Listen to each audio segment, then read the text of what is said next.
it's not about like going through and then choosing to pay something when you could do it on your own. It's really just going through and choosing to have a higher overall outcome, giving away a very small portion of that outcome and netting more money than you would have if you did it on your own.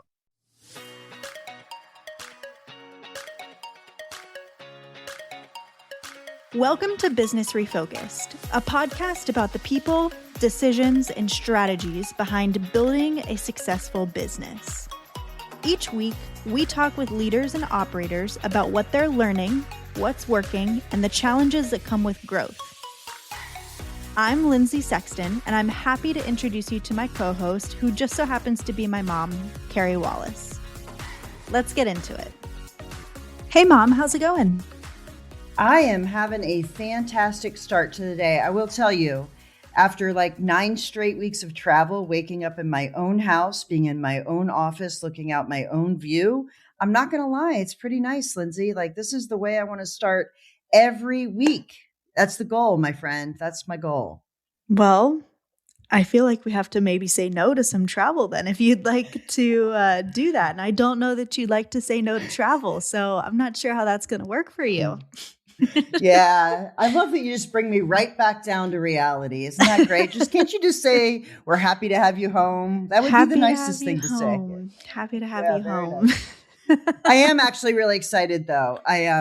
I love what we do. I got to tell you, I love what we do. I love that we get to do it together. But what makes it even better is when we get to do it with people I absolutely know, like, and trust. And today is one of those days.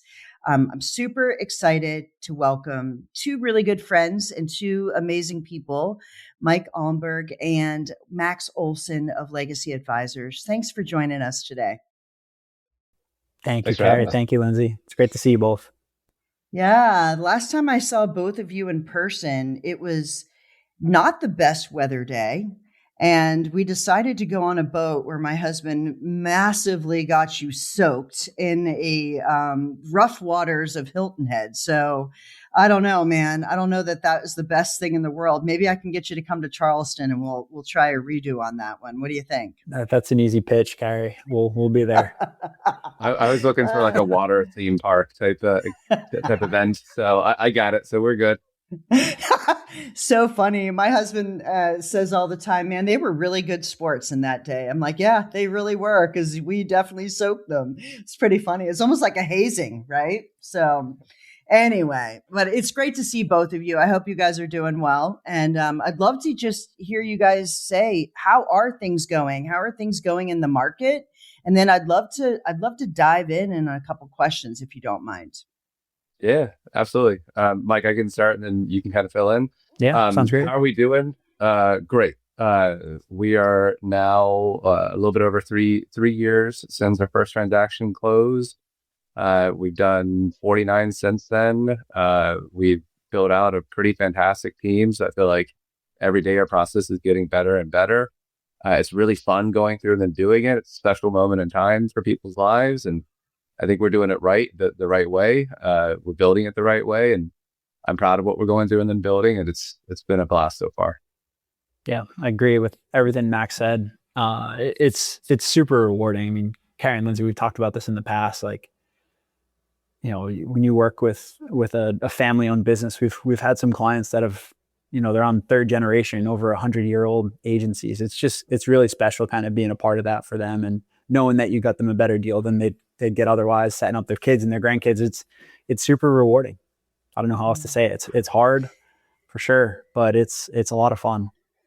I feel the same way. I feel like you enter the life of someone and are able to bring your skill set to change the trajectory of what they might get whether or not if you weren't there with them. You know, I feel like that's kind of what we do as well. And I actually want to talk about something because your other partner, Matt, did a post on LinkedIn, and it was perfect. Actually, it said, you know, we had an agency owner that engaged with us that might be the most financially sound organization, most financially adept person. All their numbers are together. He understands his business. He understands what drives the value of his agency, but he still chose to use you guys. He still chose to engage a broker. That is impressive. And it might, some people might actually find that hard to believe. Why do you think he made that decision? And why do you think that's an important decision to make? I think there's a couple of reasons. Someone would want to work with an advisor or broker, investment bank, or whatever you want to call us. Yeah. For me, if I was selling my business, I think probably the most important thing is knowing that you made the right decision at the end of the day. It's one thing to say, oh, I got more money or I picked a better partner, but I'm very much someone that thinks about all options and I want to know they're all out in front of me and I want to know I turned over every single stone possible. And you can do that on your own without representation, but it's really hard. I mean, our sophisticated clients could go on Google and they could say, hey, who are the top 10 most acquisitive agencies in 2026 so far? And, you could run a process on your own and probably have a good outcome.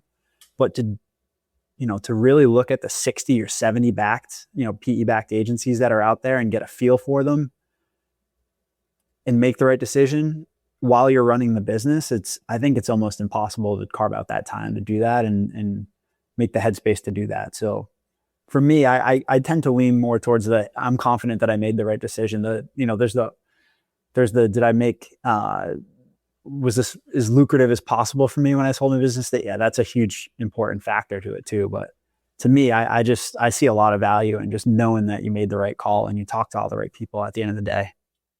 Yeah. And also just, you don't know what you don't know.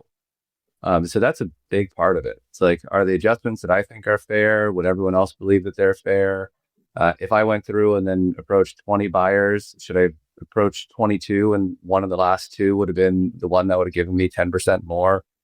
It's just making sure that you feel confident with everything's really important. And also just, I think for that specific case and pretty much all of our clients, if they come to the realization that like any fee that's going through and getting paid, they're getting a multiple of that back in a higher purchase price, makes the decision a lot easier. So it's not about like going through and then choosing to pay something when you could do it on your own.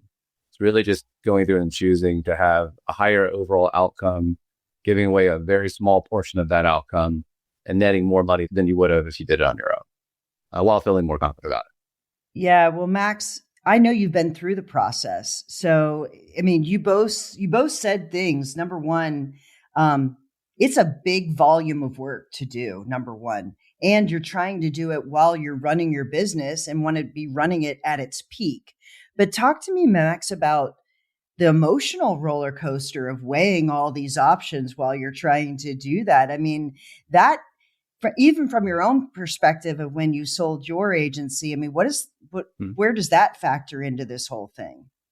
Yeah. So I think your point is very valid. It's a incredible emotional experience. Like a lot of times it's the financial piece of it. Like, am I getting a good offer? Is somebody taking advantage of me in some way? Do I feel confident about that? Is my team going to be taken care of? Because I've built a great team and I want to make sure they're in a good spot. Is my legacy going to get destroyed in my community because I've built a really great reputation? I don't want someone else to go through and damage it. And there's also the identity piece, right? Like a lot of agency owners, they've been an agency owner almost all of their entire professional working life. They've never done anything different than that. Sometimes they're even thinking about retirement right afterwards. Those are big changes. And they're all kind of happening at the same time. Navigating those are important. And also just being aware that they're going through that in the first place. Trying to empathize for our clients is a really important thing, which I think we have a unique spot in the market just based off of our prior experience, and make sure that we build that into our process and make sure that they're having the best outcome and best experience possible. Well, I think it's more than unique. We get to work with a lot of agency owners that can't picture themselves doing anything else. And when you can work with people that not only are doing something else, but doing something else inside an industry that might have felt like the period at the end of the sentence when it was actually just the beginning of something else, has to be pretty cool for agency owners to see. But that empathetic side of, listen, the dollars and cents and the hard facts are the hard facts. And maybe you didn't have as many options, or maybe you didn't look as many things. That's okay. But if someone doesn't get the empathy side of this, it can really make you regret your decision, and really choosing the wrong day two partner could be one of the worst things you can do, right? Yeah, on our end, we typically go through and then reach out to our clients periodically, at least like once a year or so, and we check in. How are things going? And that's important because it also drives a lot of our decision making today, right? When we go through and call somebody a year or 2 years down the road, we want them to say positive things. If they don't, then maybe we didn't go through and help them as much as we could have. So far, I think we've been in a really good spot with all of our clients. But it's really important that as everything kind of progresses, we keep going through and getting positive feedback from our clients. So I'd love to ask, when you work with an agency and take them to market, what types of agencies are you typically finding as the buyers? Is it another agency? Is it a large, they're called large buyers, right? Is it a large buyer that's like PE backed, or is it a mix, right? And how does that process work of like matchmaking, right? That's essentially what you're doing. You're matchmaking agencies together. Sure. Yeah. So Lindsay, I would say the overwhelming majority of buyers for our clients are PE-backed agencies for a couple of reasons. One, they have deep pockets, and as you're thinking about selling your business, getting a good amount of money, it doesn't have to be the most, but something that makes sense is extremely important. But what we found is a lot of the PE-backed buyers that are out there they're in growth mode. They're looking to grow. They're looking to obviously grow their financial statements, but they're looking for good people too. And a lot of our clients have been, late 30s, early 40s, even, people in their 50s and 60s that have a ton of runway left, and they want to be there and they want to grow and they want to take these, regional manager positions in these organizations and grow long term. And in these PE-backed agencies, it's a lot easier to do that because they're looking to fill those positions versus something that might be public and more established. Now, there's definitely a time where we have a client that wants someone more established. Maybe they write big commercial policies and they just want that cachet of a large brand because it's going to help them win accounts and stuff like that. So that can make sense too. But I would say, a lot of our clients, they're looking to grow. They're looking to take some chips off the table because they know they've built something that's really valuable and they want some liquidity to, just live a better lifestyle. But they want to grow and they want to stay in insurance because it's their identity, like you already hit on. And these growth-minded PE-backed agencies, it's a great home for that type of client. So that's been, I would say, the overwhelming majority of where our clients have gone so far. Yeah, the one thing to add there too, like on our end, we're Switzerland. We're indifferent to who they go through and choose as a buyer. We just want them to feel confident on who they choose. So it's really common for us to go through and then include both individual buyers, like the agencies down the street, as well as private equity backed agencies, as well as publicly traded companies as well. That way they get the perspective. And we've had clients that have gone through and then chosen to sell to individual agencies because they thought that was the right choice for them, which we fully support. It's really about just going through and getting a really good feel for like exactly what is it that our clients are looking for in the first place, and then putting them in front of the right groups so they can hit both their cultural, like day two type expectations and also their financial goals too. Yeah. And we've been very surprised. And so have our clients when it comes down to it, who they end up working with. Like, we've had clients that say, hey, there was this large organization that I have, a couple friends that sold to, and I really like what I hear about them and I have a great meeting with them. And then they talk to a really early stage firm and turns out they want their fingerprints all over something. They want to help it grow and take a bunch of equity in that organization. And that works out great. But you need the perspective of having all those different meetings and asking the same questions to different groups and hearing different responses, because that's how you choose what ultimately what you want for you and your team. Yeah. We've had clients that have gone through and basically said, oh, this is going to be the person that is going to win this contest. We know it right off the bat. This is it.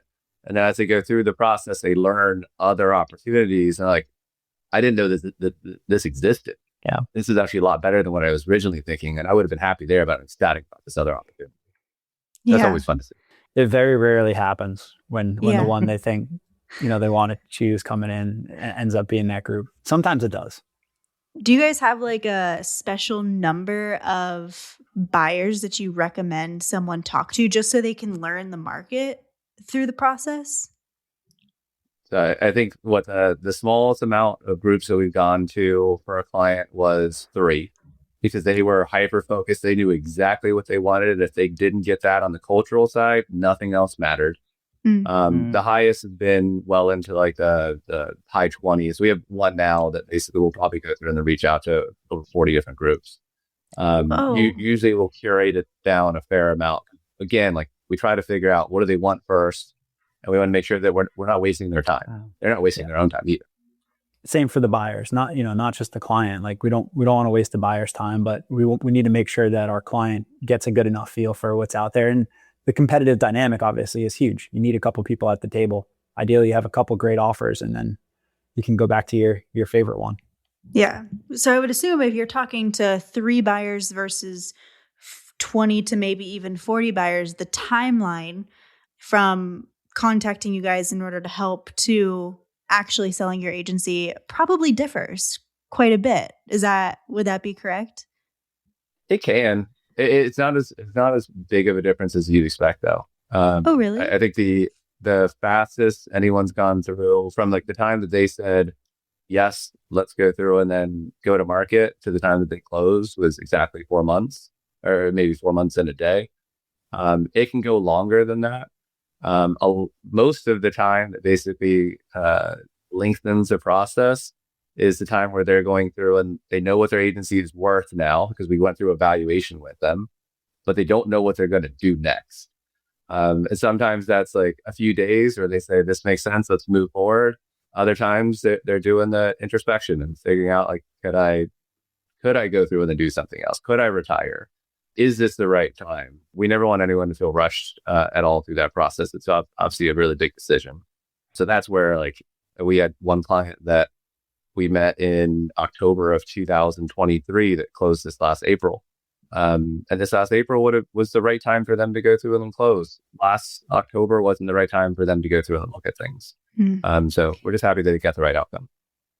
So what about, you get to talk to a lot of people, and some people just were testing the waters. They're not 100% sure if it's the right time for them. How do you help someone determine that? Like, what are the things you put them through to see, is this really the right time for you? Or should you do X, Y, or Z and come back? What does that process look for you guys?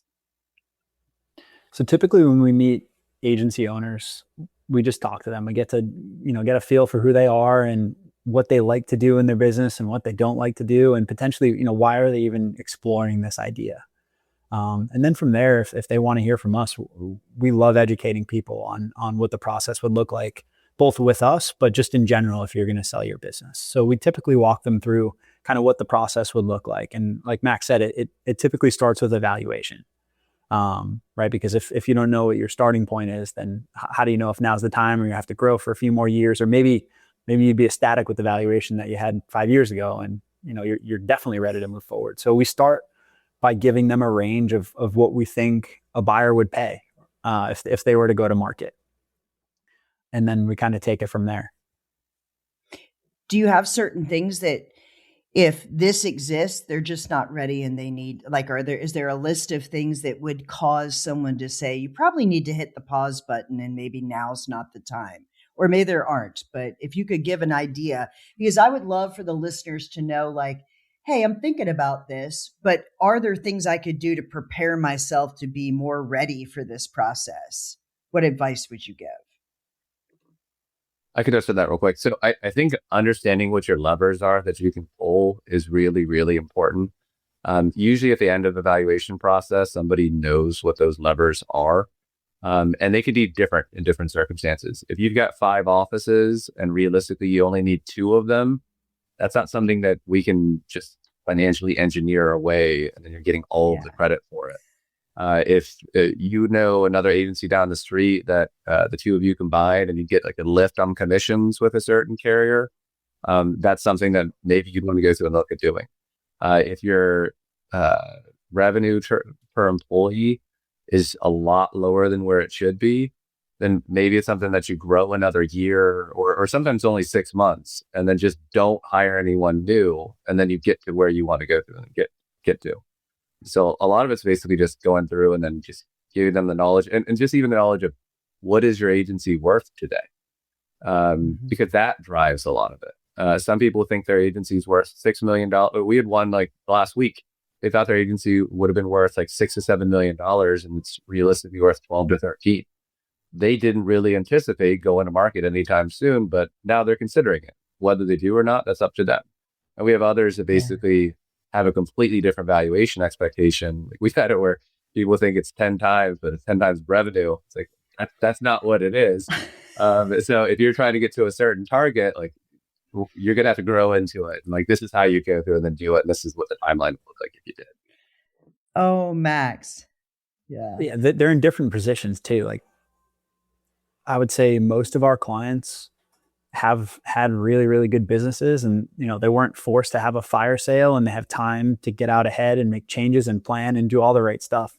Some of them, you might have a health scare, or you just realize now's the time, or I want to get in a different industry, and you have less time to operate. But I think your expectations have to change accordingly with that too. So again, the valuation is a great spot because we're going to give them fair advice. We're not going to tell them that the business is worth more than it is. Just it's impossible to plan that way, and we're not like that. So it's honestly why, I think everyone should have a health checkup of their agency. You should know what the value of your agency is far before you ever want to do anything, whether you want to acquire an agency, whether you want to add producers, whether you want to grow, whether you eventually want to exit. And having that health checkup and knowing those levers can help you build your business in a way that positions you to have so many different options. So I couldn't agree more.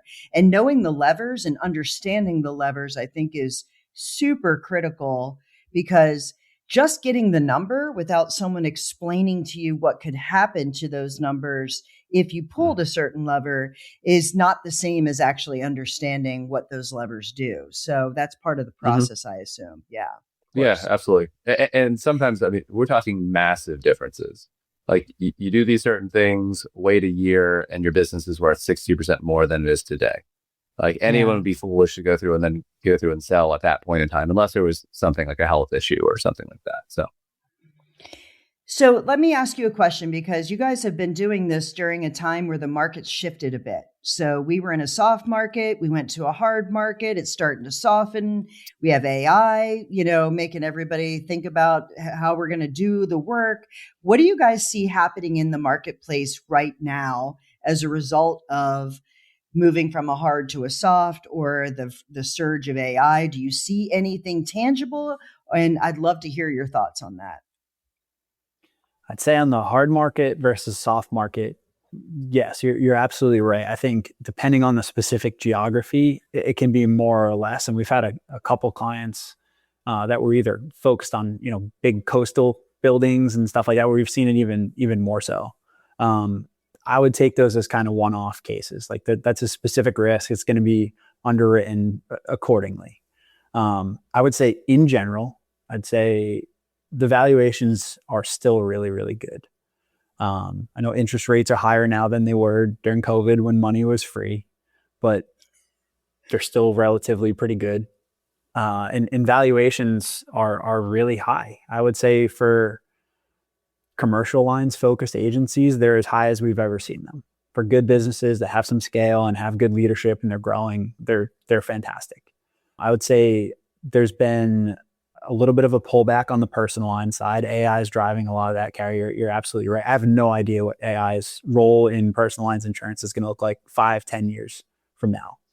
Listen, if you did, you'd be a very rich man and I'd be a very rich woman. I would love to know the answer to that question, right?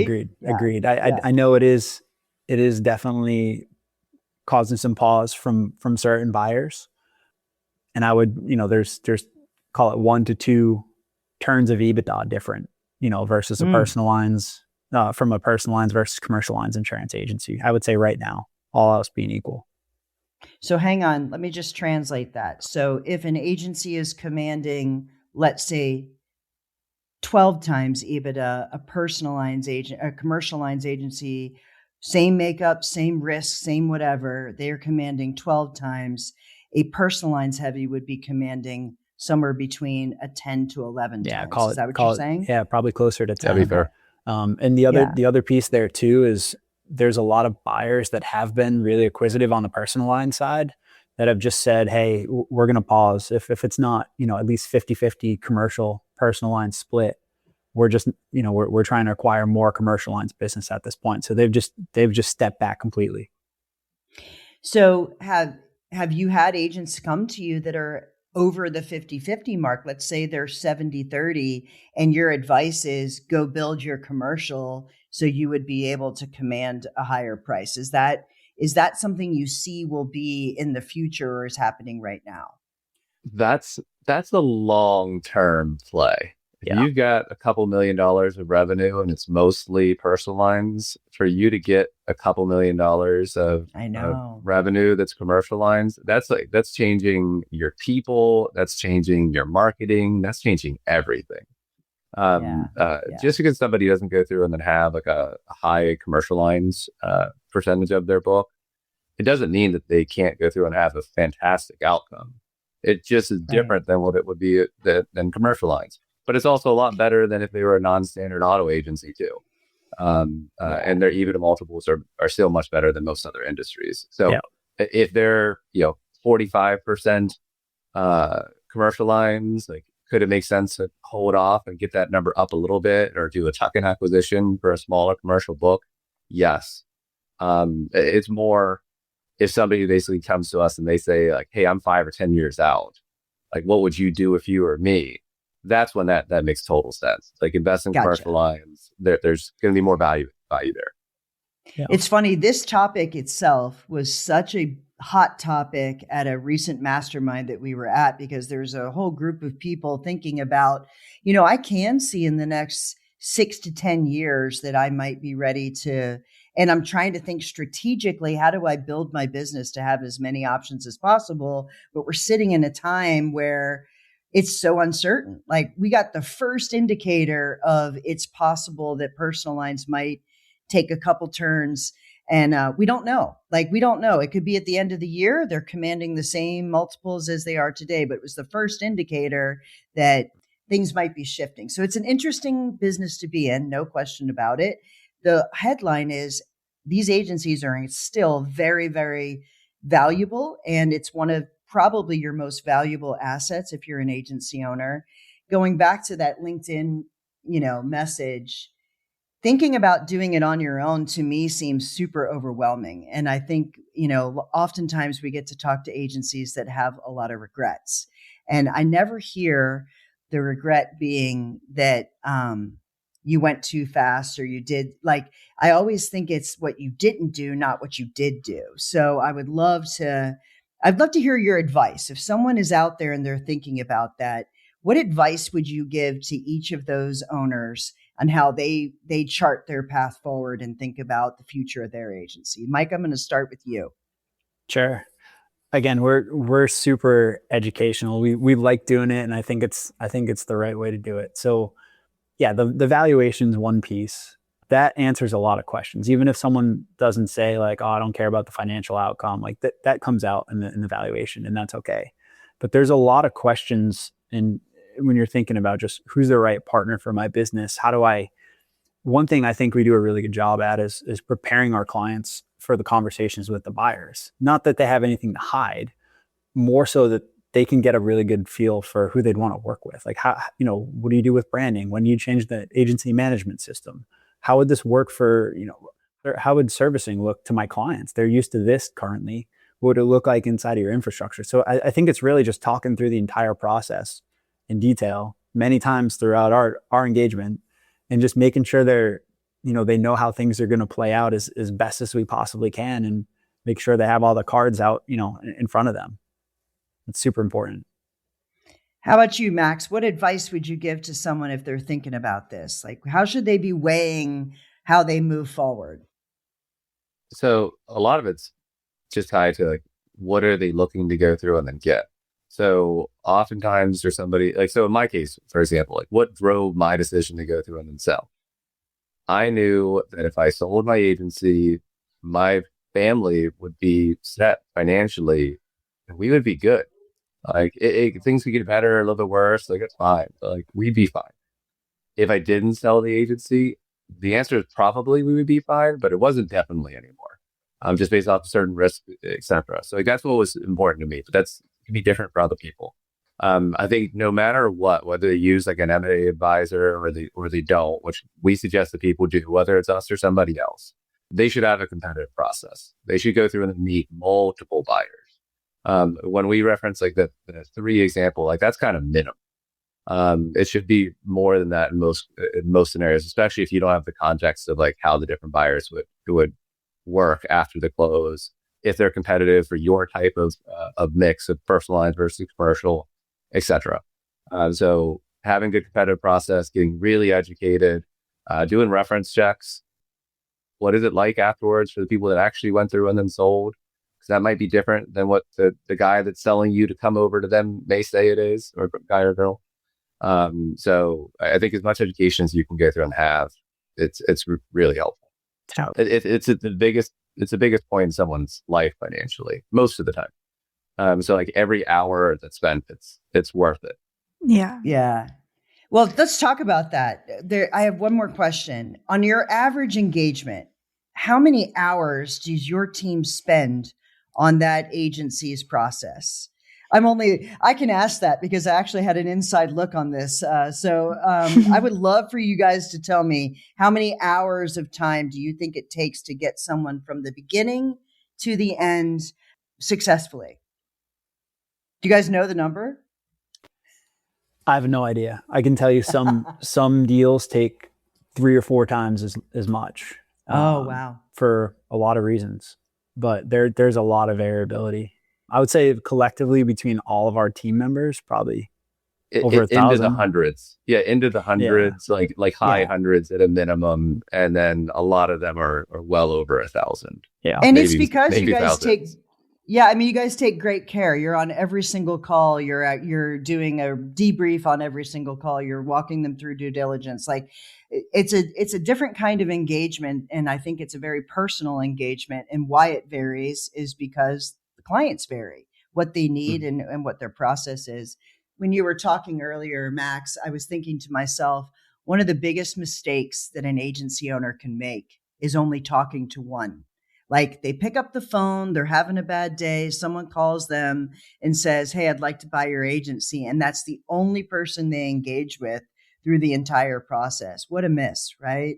Like what a miss. And most of the time they're just picking up a call because they're getting hit up by email, phone all the time. And 9 times out of 10, the people that are calling them are not the groups that they want to be talking to in the first place. Or if they are, they're probably not going to give the same offer as if they were involved in a competitive process. Yeah. Well, of course, because if they think they're the only game in town, they're not going to give you their best price. In fact, they don't need to give you their best price. And you won't know the questions to ask to make sure that they do give you, because the fact that no one else is involved will never actually elicit that response. So It's super interesting. You know, if you were selling your house and it was a seller's market, you would never dream of not having a real estate agent walk you through that process. And it is a seller's market, if I've ever seen one, in the world of independent insurance agencies. So why in the world you wouldn't have representation through that process makes no sense to me whatsoever. But I hope the people listening today got a feel for what does that look like? What are some things you could expect? And they think really long and hard about that because it's so valuable. And what a great job you guys have done for many of the agencies that I know. And I've never heard a bad thing, which is fantastic. And I hope that people listening learn something today for sure. Thanks for the kind words. Definitely. Thank you very much. And we've never heard anything bad about you either, Carey. So. That's funny. All right, man. Well, thanks for being our guest. Thanks so much for tuning in to the Insurance Refocused podcast. If you enjoyed the episode, please be sure to hit subscribe and leave us a review so you'll never miss us. Want to learn more about how Agency Focus can help you grow your agency? Head to agency-focus.com or email Carey directly at carey@agency-focus.com. If you need to get in touch with me, feel free to shoot me an email at lindsay@agency-focus.com. Thanks so much for tuning in. We'll see you next week.